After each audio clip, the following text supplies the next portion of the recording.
As you may know, this is only our third episode of this podcast, and I have only been doing this for just under 2 months. And already, we have hit over 100 likes on our Facebook page, a dozen followers on Twitter, and over 300 unique users on the website.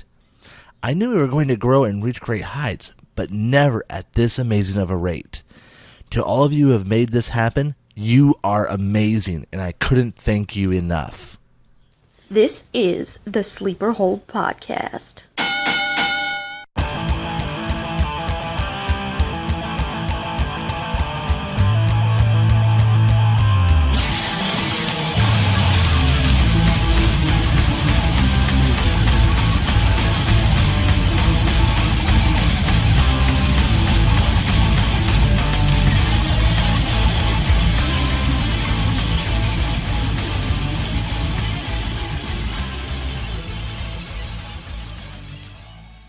Welcome to the third episode of the Sleeper Hold Podcast, where there are no disqualifications on the topics and falls count anywhere. We're going to continue with the third installment of our series, The Eras. We've touched on the golden years and the new generation era for the World Wrestling Federation after losing star talents like Hulk Hogan. We also mentioned the start of Extreme Championship Wrestling, as well as the beginning of World Championship Wrestling and the time when Eric Bischoff took over for WCW. So without further ado, we will continue this awesome transition to a time when everything really began to pick up for the wrestling world. This is probably going to be where I am betting most of my audience will start to relate to some of the history we touch on, as this is the highlight of wrestling's history, especially due to the previously mentioned dawn of the Monday Night Wars. To start, we're going to grapple with the first topic at hand, which is ECW's Paul Heyman Era. So Todd Gordon used to be the owner of Extreme Championship Wrestling, otherwise known as ECW. In 1995, he sold the company to his head booker, Paul Heyman. Paul was commonly seen in ECW as Paul E. Dangerously prior to taking over, and was well known back then for something he is established for even today, being an amazing manager. When Heyman took over, Todd Gordon stayed around for a few years as the commissioner of ECW. There was many speculations to why Todd Gordon left, including that he was actually a mole for other productions to take talent away from ECW. However, what was explained on air was that he simply retired due to family concerns. ECW was dominant in their hometown of Philadelphia, so much that in 1995, when WWF hosted their King of the Ring pay-per-view in Philadelphia, the crowd began chanting ECW, ECW over and over during the matches. If Vince had no concerns about ECW before, he was unable to ignore them any further after this.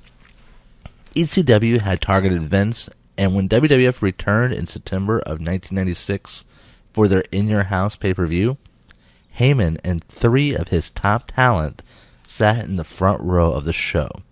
Sandman, one of those talents, even interfered in a match by throwing beer at one of the WWF talents. Talk about making a statement about stepping into the backyard of another big dog. Next thing you know, ECW was invading Raw during 1997 and throughout a good portion of the year. ECW and WWF were going to be cross-promoting their shows on Raw as 2 rival companies. April 13th, 1997 was the milestone for ECW as their first pay-per-view debuted, called Barely Legal.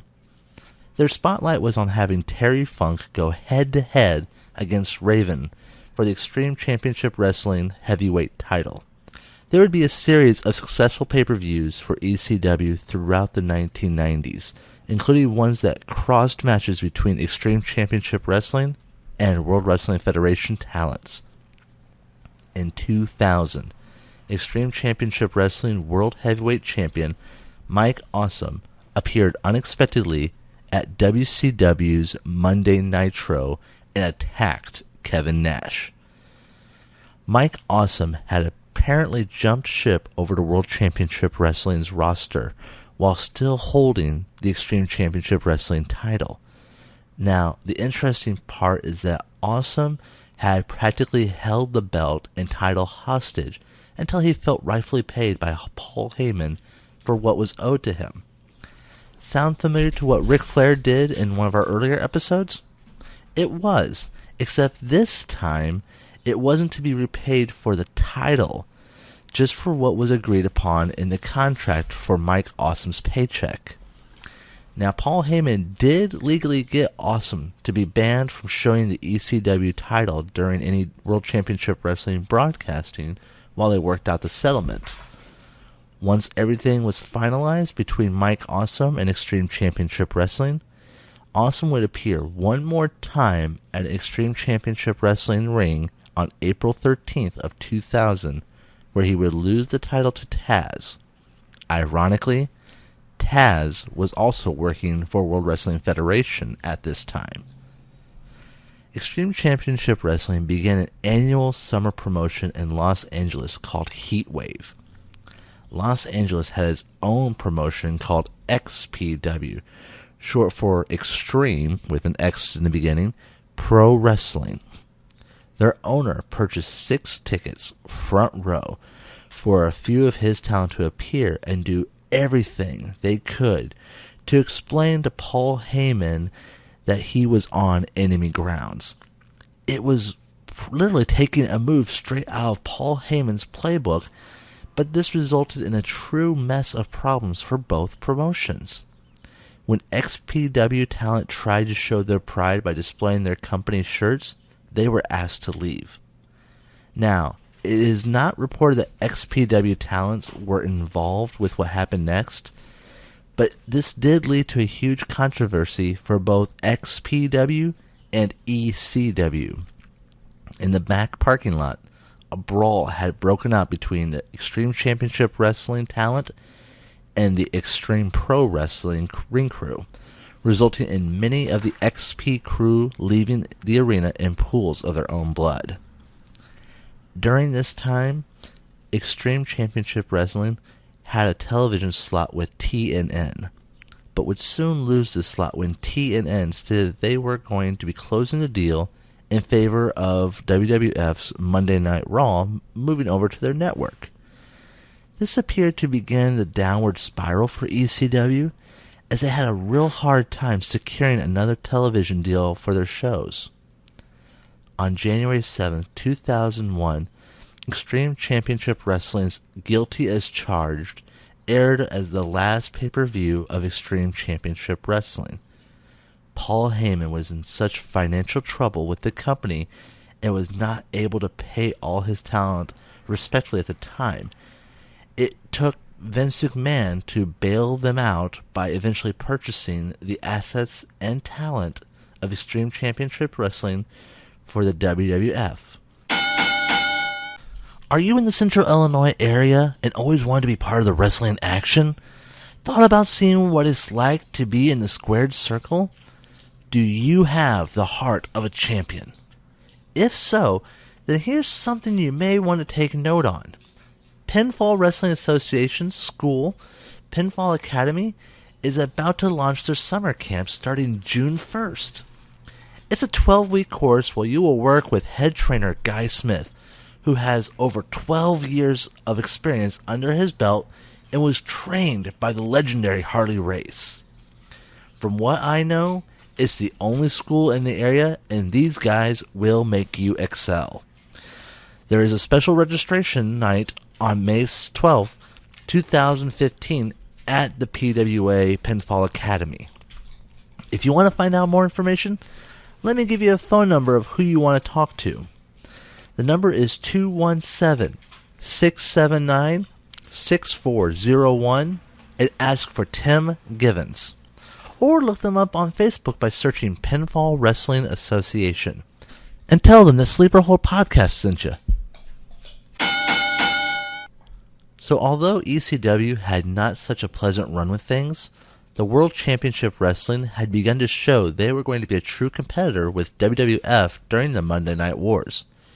Now, we aren't going to get all the way to 2001 with WCW in this segment like we just did with ECW.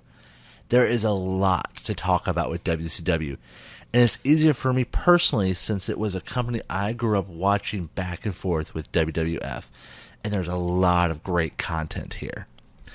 When we left off, Bischoff had begun to make WCW become the competition that Turner had dreamed of, but they needed an extra kick to make them move to the top of the ratings. So enough talk. Let's grapple with this topic as well, rightfully called a good time to be the bad guys. As mentioned before, the WCW had landed first blood against the WWF, especially by taking WWF's women's champion Alundra Blaze, having her join WCW as Medusa, and dropping the WWF women's title into the trash. WWF would make commercials in mocking some of the well-known names of WCW, implying that they are past their prime and just a joke for a promotion. Ted Turner would become Billionaire Ted. Macho Man Randy Savage was now the Nacho Man, and interviewer Mean Gene Okerlund was now Scheme Gene. For the fans, it appeared as a fatal blow was about to happen very soon when WWF talent would appear at a WCW event. On Memorial Day of 1996, World Wrestling Federation's Razor Ramon arrived at a WCW show. He walked down through the crowd, interrupted a match in progress. The match stopped as Razor Ramon grabbed the mic and spoke out. And I quote, "You know who I am, but you don't know why I'm here. Where is Billionaire Ted? Where is the Nacho Man? That punk can't even get in the building. Me, I go wherever I want, whenever I want. And where, oh where is Scheme Gene? 'Cause I got a scoop for you. When that Ken doll lookalike, when that weatherman wannabe comes out here later tonight, I got a challenge for him. For Billionaire Ted, for the Nacho Man, and for anybody else in WCW. Hey, you want to go to war? You want a war? You're going to get one." Later on, it would be addressed that Razor Ramon was making a statement that he and two associates of his were going to take over WCW. Fans were truly thinking that WWF had launched an all-out assault. What had really happened is that Razor Ramon, now going by his real name of Scott Hall due to the WWF owning the rights to the name Razor Ramon, and a friend of his had jumped ship over to WCW. They were leading an attack against WCW, but it wouldn't be from the hands of the WWF. When Hall would appear again, Sting confronted him, only to be promised a little, well, scratch that, a big surprise was waiting for him the following week. The following week, Kevin Nash, formerly known as Diesel in the WWF, arrived, and the two became notorious as the Outsiders. They would arrive whenever, uninvited, and would either try to take over the commentator section, attack wrestlers backstage, or do anything to cause a disturbance for WCW. They would tease about the arrival of their mysterious third partner. Ironically, even though interviewed and honestly denying that they were employed by the WWF, many fans believed that the Outsiders were working for the WWF as a method to destroy the WCW. This was such a huge issue that even the WWF filed a lawsuit against Hall Nash, and WCW at one time. Despite all the behind-the-scenes drama, the fans only saw one thing going on with the Outsiders. The two demanded that the WCW brings out three of their best to take on Hall, Nash, and the third partner to see who the dominant team was in WCW. The other good part to note about this is that during this time, because the WWF owned the rights to the name Diesel and Razor Ramon, they kept announcing that Diesel and Razor Ramon were making an appearance back at the WWF. And this kind of caused some internal struggle and concerns for the WCW. These guys were attacking allegedly from the inside and not working with WWF, but they're going to make a return appearance at WWF? What had actually happened is, even though those names were still owned by the WWF, they placed them on two completely different people, random individuals, to play the role of Razor Ramon and Diesel. Now, the fans felt insulted by this, and it actually did help the WCW as well. Now, Bash at the Beach of 1996 was when the match was set for the 3-on-3 contest. The match had Lex Luger, the Macho Man Randy Savage, and Sting to face off against the Outsiders. Their partner, the mysterious third person, was nowhere to be found. It appeared that WCW had the upper hand. The Outsiders, they were still confident, saying that their man was in the building, but he wasn't needed just yet. The match began, and it turned for the worse seemed to be there for the Outsiders, as they were trying to hold their own against the WCW, but still having some struggle. Things then began to look grim for the WCW as the Outsiders became dominant through the match.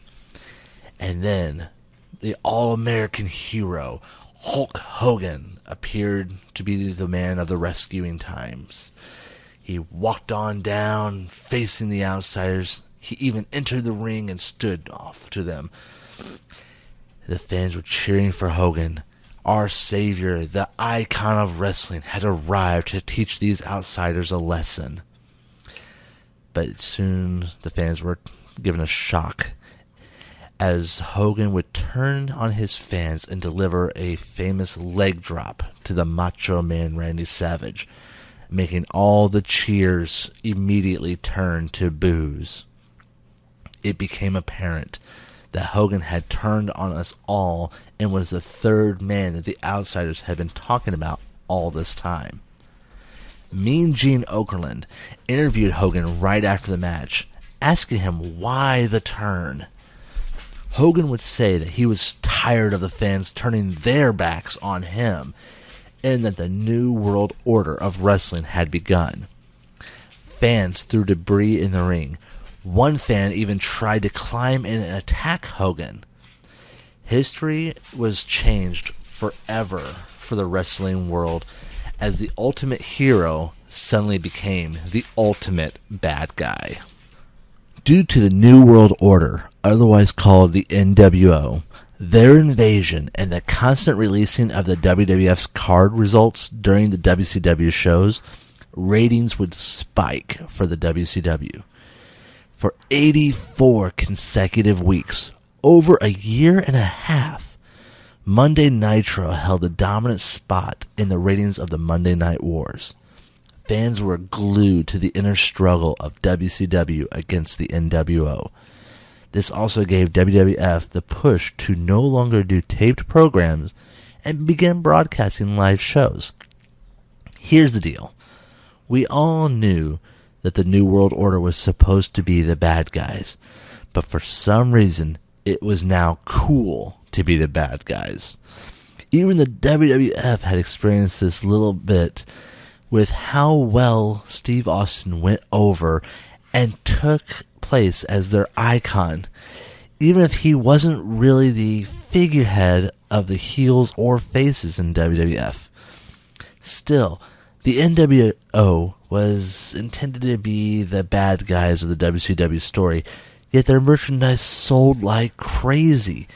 Fans would cheer for them and hold up the NWO gestures of having the middle and ring finger pressed together with the thumb to look kind of like a beak while the other two fingers stuck out.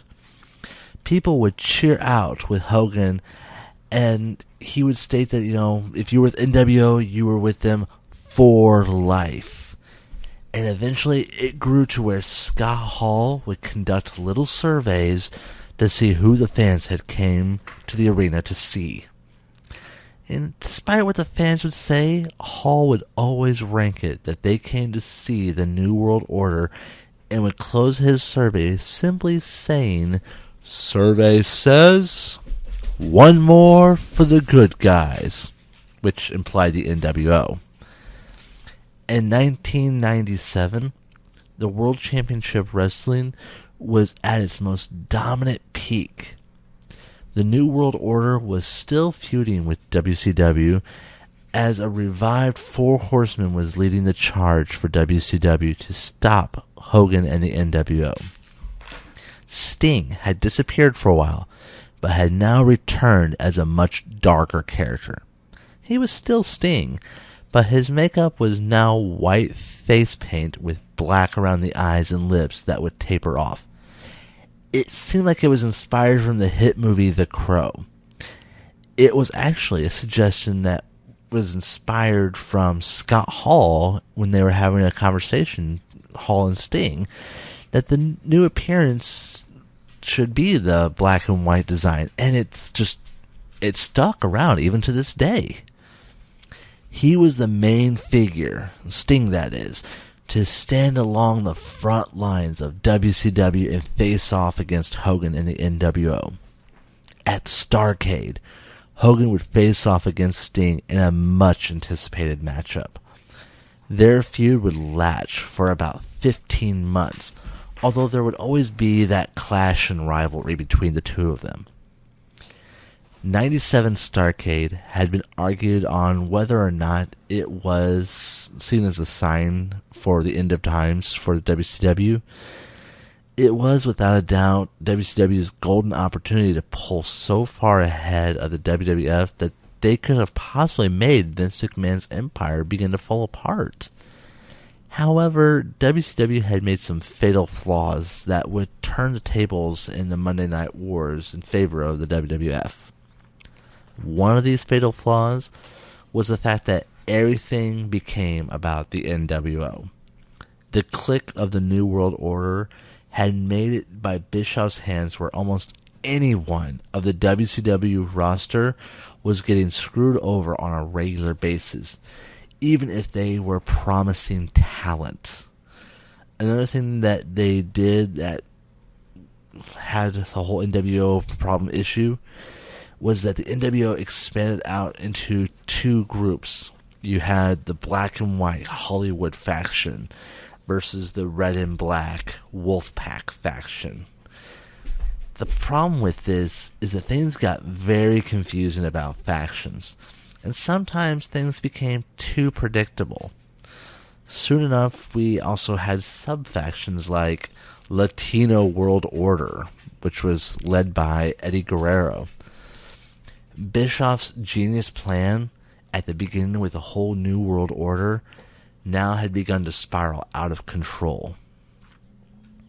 As an attempt to regain dominance in the Monday Night Wars, WCW recruited Bill Goldberg into their roster. Goldberg was set to be an unstoppable force with a long undefeated streak. His main moves were the spear and the jackhammer. This did go over well for the fans, but it didn't help them get to the top slot of the ratings except for very few times here and there. They no longer were able to recover the streak like they had in the past. Goldberg would have his winning streak and championship reign come to a quick end when he had a match against Kevin Nash, who at the time was also in charge of booking. Then it came to what many, myself included, felt was the biggest annoyance and slap in the face for the fans of WCW that we would ever experience. On January 4th, 1999, WCW Nitro promised the rematch between Nash and Goldberg.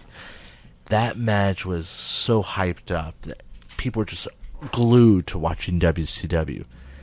And then we have Goldberg get arrested by the police with accusations of stalking Miss Elizabeth, the former valet of Randy Savage and now arm candy of Lex Luger.